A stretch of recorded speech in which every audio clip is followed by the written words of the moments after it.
PARD's new Leopard uses a high-resolution uncooled sensor with 640 by 512 pixels. A 480 by 360 pixel version is also available at slightly lower cost. The internal AMOLED display resolution is 1920 by 1080, and this is better for real-time viewing when hunting. It's not just about recording video playback quality when played on other devices.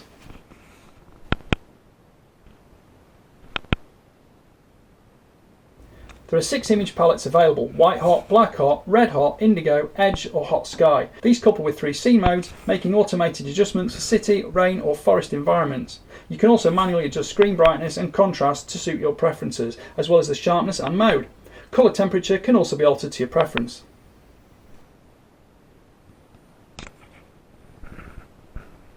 Net D rating is sub 20 millikelvin for greater detail, adding more natural texture to the images and more relaxed viewing with detection range out to 1800 metres.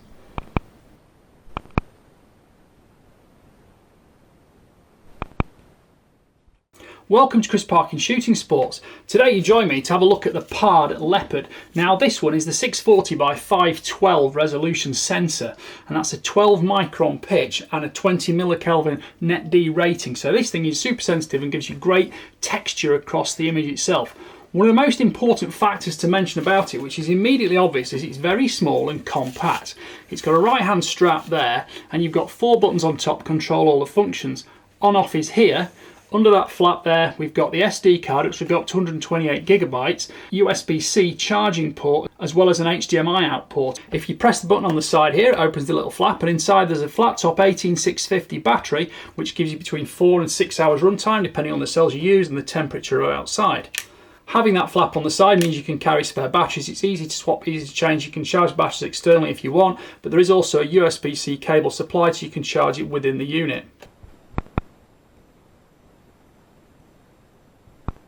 Options are available for automated recording and loop recording of 3, 5 or 10 minutes to capture hunting footage. Photos and video can be watermarked with time and date stamp, which I find very useful for tracking quarry habits, and you can choose whether to record audio alongside video footage.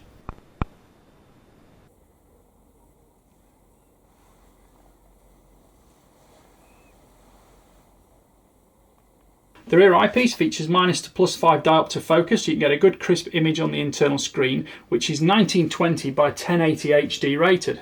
At the back you've got a rubber bellows here which seals it up to your eye, makes sure that all the light is sealed in, there's no reflection of your face. There's a little vent hole in there to stop any condensation inside, and there's 20mm eye relief between the actual lens and your eye. So if you wear glasses or you don't want your eyelashes fluttering on it, well, you're not going to have a problem in that respect. Looking at the unit itself, there's a rubber lens cap on the front and focusing happens here. You've got nicely knurled collar, this is all aluminium, and the body itself is very small, compact in your hand. The whole thing overall weighs 360 grams with the battery inside, so it really does just weld itself to your hand and walk around with you. But there is also a neck lanyard supplied just in case you want to tuck it inside a jacket and carry it like that between hunting scenarios. Photos are captured in 1440 by 1080 JPEG format with MP4 used for video materials. There is an HDMI out slot for real-time viewing on a larger screen, and the Leopard also has Wi-Fi to connect with PARD's PARD Vision 2 app on your phone. As well as a slightly cheaper 480 by 360 resolution sensor, you can also have it in the 25mm objective lens, as well as this one, which is a 35mm objective lens. The big thing to talk about though is this small module on the side, which the canny eyes will have noticed that's actually a laser rangefinder, and that works out to 1000 metres or 1200 yards. In fairness, in poor light conditions, I've actually had readings on this at 1100 metres. One press of the button on top sends the laser out, you get an immediate readout in your chosen units, metres or yards, and you can also put it into scan mode so it'll give you repeat units read out.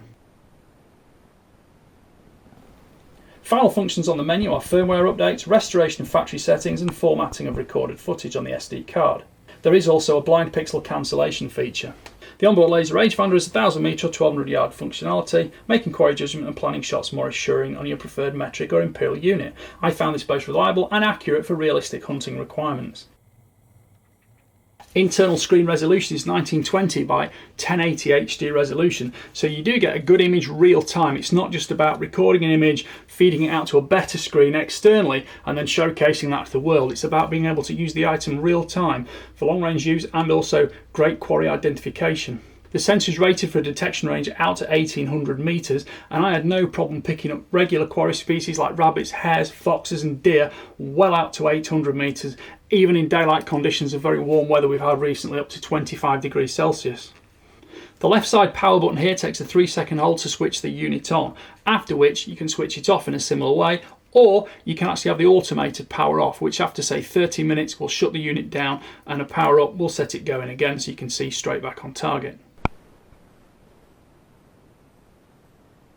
Picture-in-picture allows the centre of the screen to be magnified real time for faster identification, and there is also the option to have automated or manual control over the shutter. There is the option of having a centre crosshair illuminator on screen, and you can also choose in the menu structure to have automated power off after 1, 10 or 30 minutes to save battery life.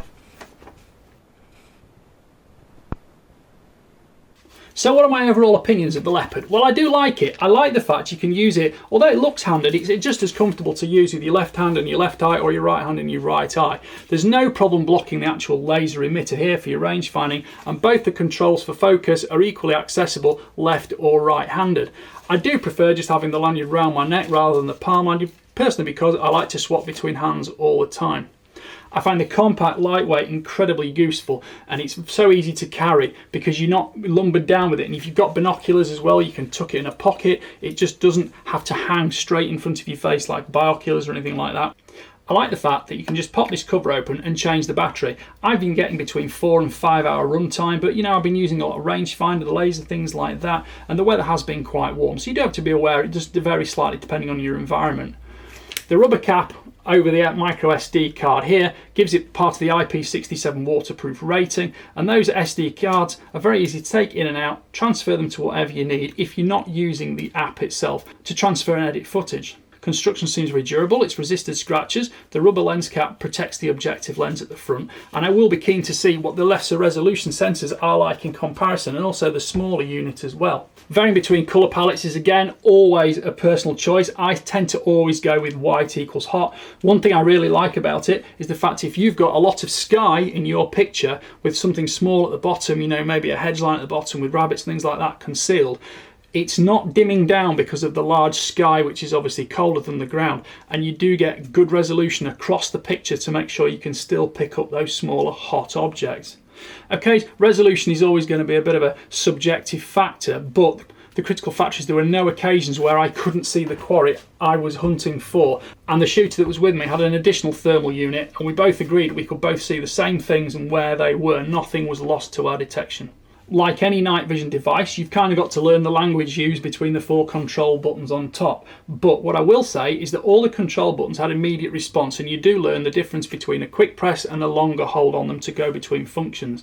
Using the zoom function at the front for 2, 4, 6 or 8 times magnification over the top of the 2.2 base level was quick and intuitive to use, and because it cycles round so you're not kind of looking for other buttons like a clarinet in the dark. The rear menu button is one of the most important in terms of my overall assessment of the unit because the menu was very fast, it was very intuitive and clearly indicated on screen. I didn't have any problem using the up and down buttons and the select button to change any menu functions at any time, and most importantly I didn't make any catastrophic wrong changes at critical moments in time. You can have picture-in-picture, you can have hot tracking switched on or off, you can have sound switched on or off, and of course the menu structure allows you access to all of these. You can then use alternate shortcuts using long holds on the button on top, but crucially long hold on the second button turns the video on and off, and short presses on that control the rangefinder, and the third button gives you the scrolling through the different colour palettes.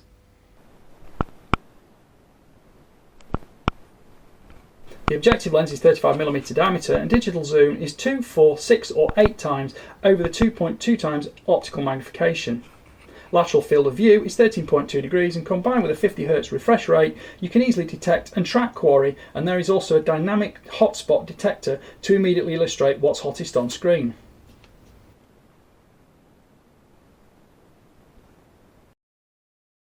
The unit is extremely compact at 169 by 58 by 48mm and fits directly into your hand. The aluminium composite housing with battery installed weighs just 360 grams. There is a 1/4" UNC thread on the underside if you want to mount the unit to a tripod. I'm really looking forward to using this through the winter. I have had it on review in the hottest seasons of the year, and I've been doing mostly daytime hunting with it because it's daytime till nearly 9:30, 10 o'clock at night. I am looking forward to the greater resolution and detail in the colder conditions of winter, and of course the likelihood of seeing more quarry close to get even greater thermal definition on the pictures. But the point is, I've been using this in the real world, so I've got video of rabbits at 20-30 metres, I've got videos of foxes and deer at 200, 300, even 400 metres away, and one fox in particular scurrying in, hiding behind a hedge, and it was totally invisible to binoculars at 8:30, yet the thermal picks it out immediately, and we could watch it and wait for it to see if it came through that hedge or if it went along and was lost from our piece of land. Having the 50 Hz refresh rate means you get a super smooth image and you can watch the animals in their natural reaction, their natural environment. Being able to watch the gait, the behaviour, seeing what's going on, any noises you can hear or any calls you might make to them, being able to watch that immediate reaction from them without any stuttering or any kind of lag in here is superb, and it did make you feel incredibly comfortable in the hunting environment.